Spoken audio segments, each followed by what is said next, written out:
Hello everyone, this is Prufrock again, and today we're going to be having a look at Karazhan, the first raid encounter you're likely to engage with in Tier 4 content of Burning Crusade. Karazhan is a 10-man dungeon, and overall difficulty is not too high, with the exception being the last boss, Nightbane. However, there are specific mechanics that you need to be aware of, especially if you've not run Karazhan before. The first encounter, the Huntsman, is a very easy one to get you started with Karazhan. Initially, only Midnight will be spawned, but once he is brought below 95%, Attumen will enter the fray and will need to be tanked. Everybody in the raid should stack in melee range at the back of the mobs to avoid taking the 8-yard minimum range charge stun. Also throughout the fight, he will place a minus 50% hit chance to spells and melee, which is an AoE curse focused on his current main target. This should be removed, and when either Midnight or the Huntsman reaches 25%, Attumen will mount Midnight and they will become a single mob. At this point, simply DPS them down.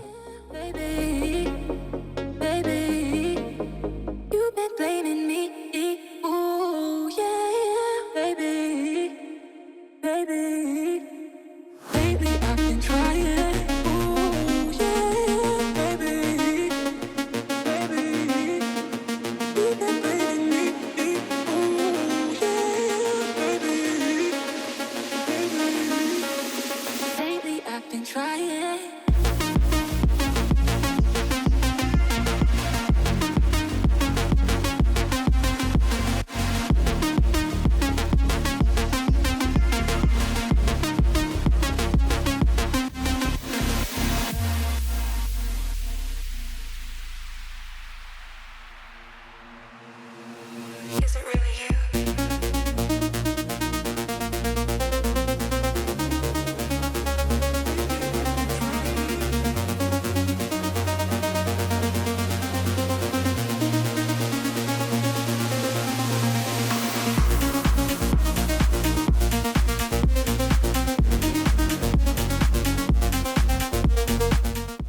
Moroes, the second boss, is a step up in difficulty. When he is pulled, he is surrounded by 6 dinner guest ads, and you will be required to deal with these first before killing him. I would suggest you start by killing or putting CC on the 2 priests, which is Milstein and Von Indy, before working your way through Berrybuck, Brae, Darius, and finally Ferens. They are all undead, so they can be shackled or feared with the paladins turn undead. Moroes himself will gouge his primary target, causing him to ignore their threat until gouge is removed.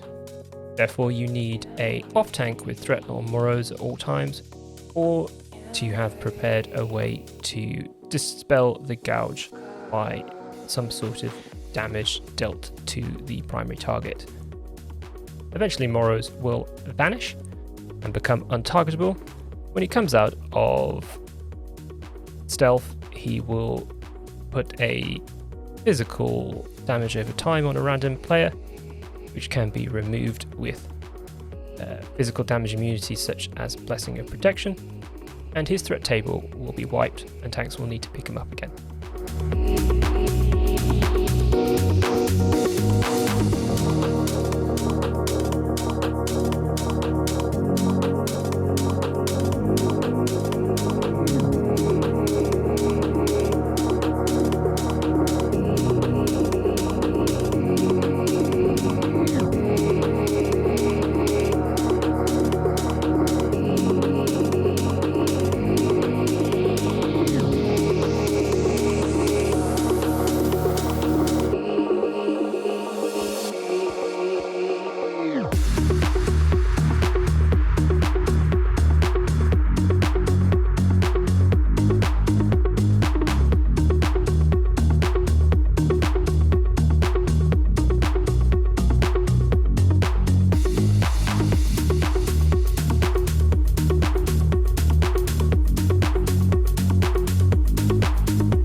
Maiden of Virtue will deal persistent AoE holy damage around her that will also place a 1-second silence on anybody that is taking damage from it. She will also cast a single target holy damage holy fire, which will leave a holy damage over time, which should be dispelled. Also, you'll cast a holy wrath, which will chain holy damage around raid members, and you should attempt to spread out the best you can to minimize the damage from this. And finally, she will cast Repentance that will cause everyone in range to suffer a 12-second incapacitate. This will break on damage, including her persistent Consecrate. Other ways to break the Repentance include Paladin Divine Shields and Mage Ice Blocks. If you have a Holy Paladin in your raid, they can Divine Shield the first one, and then place a Blessing of Sacrifice on one of the melee or a tank to break the second Repentance. If you do not have any Paladins in your raid, you should arrange a healer to dip in and out of the Consecrate to break the Repentance when it's cast. Also, your tank, if needed, can pull the mob towards your healers, but make sure to reposition Maiden afterwards, as each tick of the Consecrate will continually apply the 1-second silence.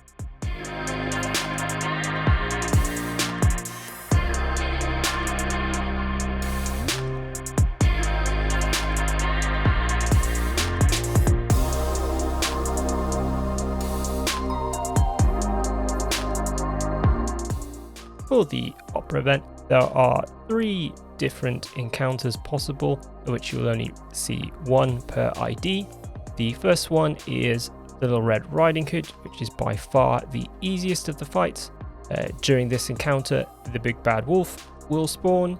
He has a melee range AoE Fear and a stun on his main target that lasts for 4 seconds.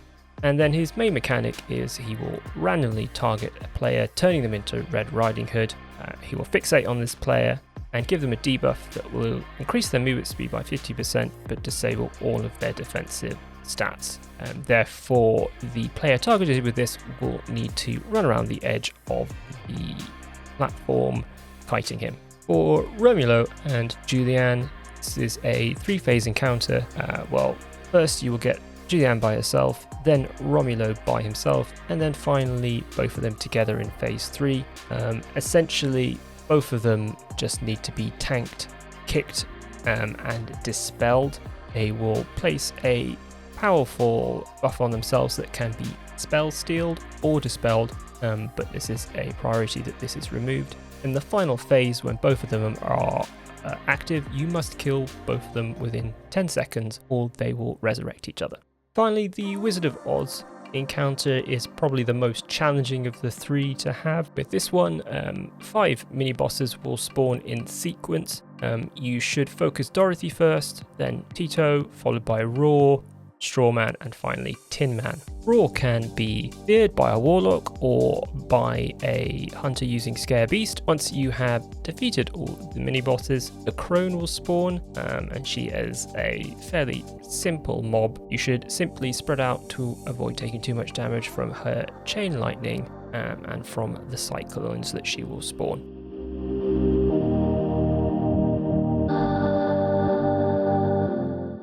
The Curator fight will rotate between 2 phases. He will be either spawning flares in one phase or evocating and covering his mana in the second phase. During his flare summoning phase, he will summon a flare approximately every 10 seconds, and each flare that he summons will consume 10% of his mana. When he runs out of mana, he will switch to phase 2, start evocating and recovering his mana. While he's in phase 2, he takes substantially more damage. So essentially the tactic for him is to DPS the flares down as they spawn, as they will deal damage to players around them, and then in phase 2 to pop all of your offensive cooldowns and put as much damage into the boss as you can.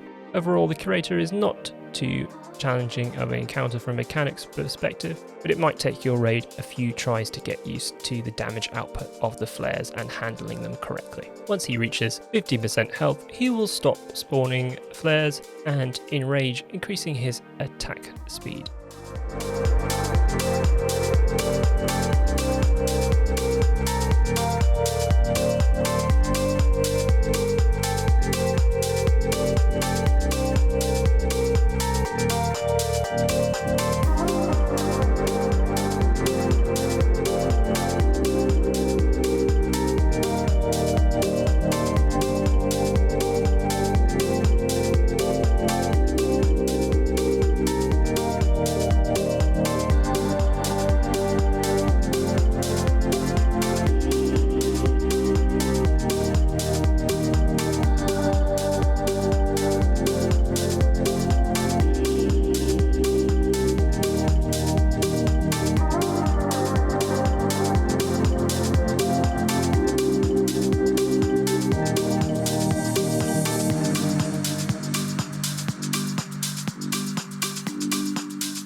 Illhoof is a relatively easy fight. He will cast single target shadow damage on his primary target. At random points he will sacrifice players, causing them to take damage and heal Illhoof over time. And it's important to switch to these players and destroy the chains that have been applied to them to release the sacrifice. In addition, he is joined by a mob called Killwreck that will cast a amplify flame damage debuff on your raid, increasing the amount of fire damage they take. When he dies, this will leave a 25% increased damage debuff on Illhoof himself. And finally, over time, imps will spawn and cast single target fire damage on random players. Therefore, the tactic for this fight is to focus Killwreck on pull and then switch to Illhoof after he is dead, and to ensure every time that a player is sacrificed that your raid switches to the chains to release that player.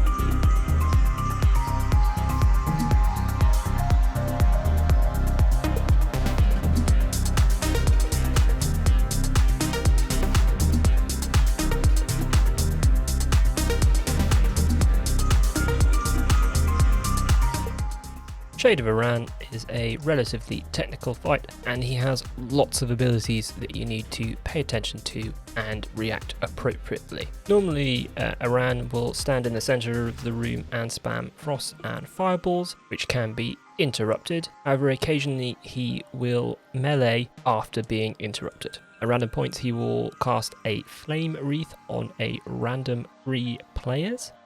This will cause AoE fire damage to any other players that move through them. Therefore, it is important that players that have the Flame Wreath stay very still and other players avoid the fire ground damage. Also, he will cast a Circular Blizzard that will move in a clockwise motion around the arena. It will also pull all players to the center of the room, and then he will start to channel a 10-second cast of a 20-yard arcane explosion. Players that he pull in will also have a slowing dispellable debuff placed on them. After the pull, you should run immediately out to avoid being hit by the arcane explosion, and if any player looks like they're not going to be able to make it, try to ensure to dispel them to improve their chance of running out. At 40% health, it will summon 4 water elementals who will spam Frostbolt. It is important to deal with these by tanking them and killing them, or banishing them with a Warlock.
Netherspite can be a very tricky encounter if you are not used to his mechanics. Once you've done the fight a few times and got down control of his various beams, the fight becomes much simpler. In general, Netherspite will deal a constant amount of shadow damage to your raid every 5 seconds.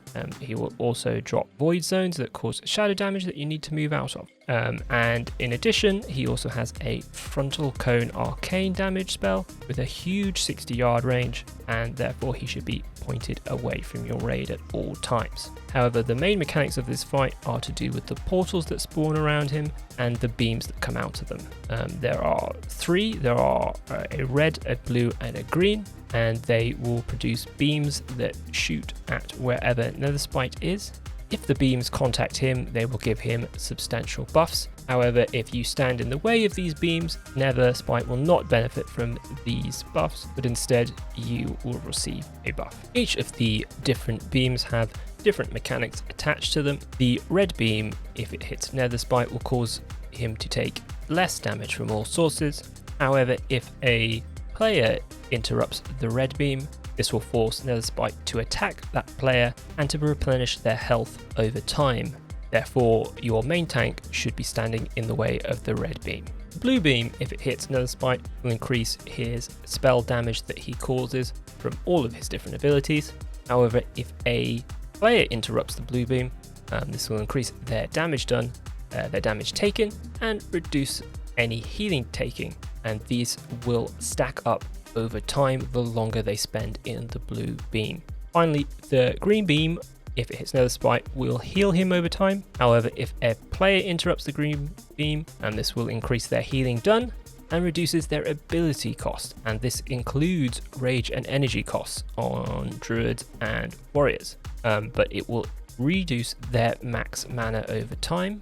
And again, this will stack up the longer they stand in the green beam. As a general base strategy for beam management, you should have your main tank standing in the red beam. You should have at least 2 different range DPS assigned to standing in the blue beam and trading that back and forth between them, and then finally 2 healers standing in the green beam and trading that buff back and forth between them to ensure that their total max mana isn't reduced too much. For the green beam, you can also have a warrior or a druid or a rogue standard it, and they will get benefit from the reduced ability cost, and then your healers can then just dip in and out of the buff as they wish to increase their healing. Finally, Netherspite will banish himself, increasing all damage that he causes by 200%. He can still melee in this phase, and he will continue to cast all of his other abilities. However, the portals will disappear. However, he is fixed in place during this position, and so the simplest tactic to deal with this phase is to tank him at one side of the room, and then when he banishes himself, simply run to the opposite side of the room. However, do keep in mind that you have to be a minimum of 60 yards away from him, as his frontal cone breath has a 60-yard range on it.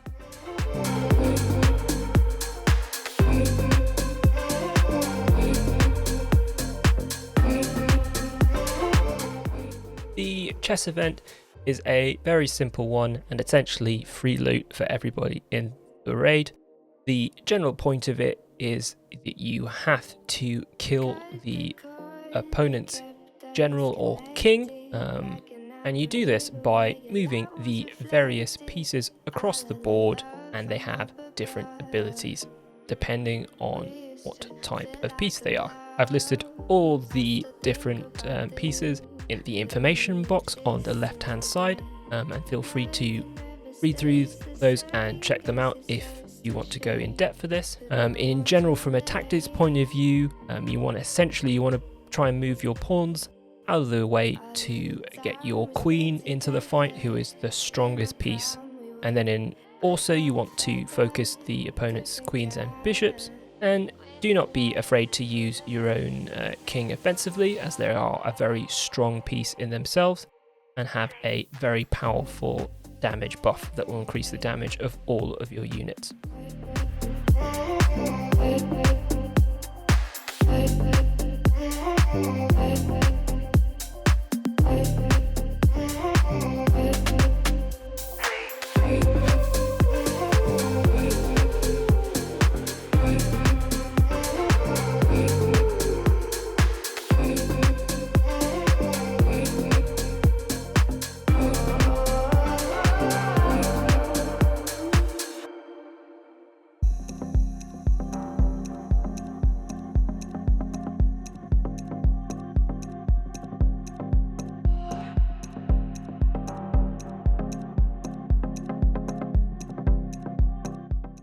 Prince Malachazar is a complicated encounter with 3 distinct phases. In the information box on the left hand side, I've listed all of his abilities and which phases that he will use each of them, and they do rotate through the different phases. In all phases, he will summon infernals that will land and are fixed in place and will channel hellfire around them, and your raid needs to move away from these. Also, in all phases, you will cast a Shadow Nova, which is a 25-yard range shadow damage and knockback ability. To complicate the Shadow Nova in phases 1 and 2, he will also cast Enfeeble just before he casts Shadow Nova, and Enfeeble will reduce 5 random players' total health to 1, and their health will be restored after 7 seconds.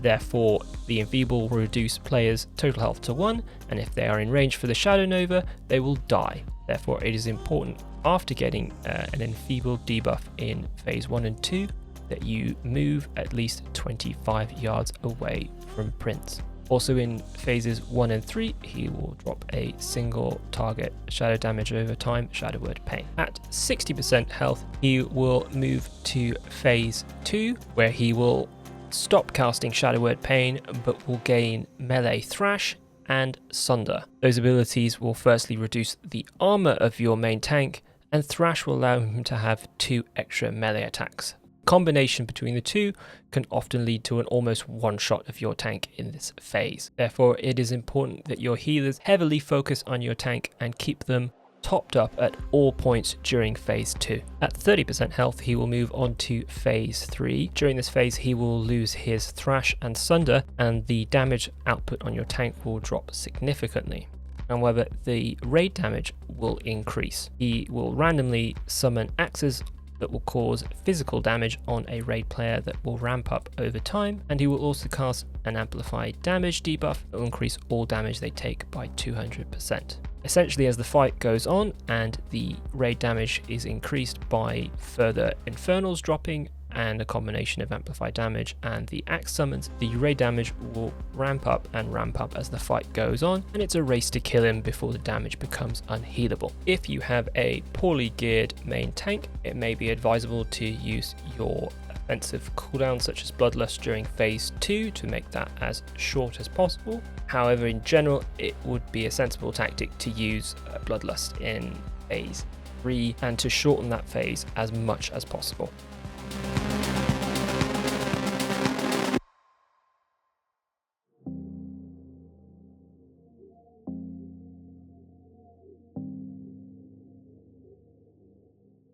Once you get past Prince, randomly one-shotting your tank, Nightbane is by far the hardest boss in all of Karazhan. He requires a quest chain to be completed before he is accessible, and you will need Honoured Reputation with the Violet Eye before you can start that quest. This will take approximately 2 to 2.5 full clears of Karazhan to achieve normally. However, if you want to kill Nightbane on your first ID of accessing Karazhan, you can go into the raid, kill Trash, and then reset till you have the appropriate amount of reputation. Nightbane himself has a frontal cleave and a frontal fire cone breath, and so it's important that he is tanked facing away from the raid. At random points, charred earth will appear on the ground, and you should move away from this to not take the damage. Random players will also be debuffed with Distracting Ash, reducing their chance to hit with all abilities by 30%, but this is dispellable. He has a 30-yard AoE fear, and you should be quick to break this fear to avoid running in fear over the charred earth. After losing 25% of his health, he will enter his air phase and fly up into the air. At this point, he will gain the Rain of Bones ability, where he will target a random player, inflicting damage to them and those in 6 yards around them. This will also summon 5 skeleton mobs that will need to be killed. Furthermore, he will use the Smoking Blast ability that will channel damage on a random player for 15 seconds and place an additional dispellable fire dot on them. Also, if any players get more than 40 yards away from him during his flying phase, he will deal constant fire damage to them. Flying phases of this fight are extremely healing intensive, and your healers should be using their consumables such as their mana pots on cooldown and early to ensure that they have enough mana to heal through all of the phases. When Nightbane lands, he will reset aggro, so it's important to allow your tank to re-establish aggro before restarting damage. Misdirect is a very useful spell to use just as Nightbane lands to ensure this happens smoothly. Overall, this is a long fight and will require your healers to manage their mana well, on top of your raid executing the mechanics correctly to ensure that not too much raid damage is taken.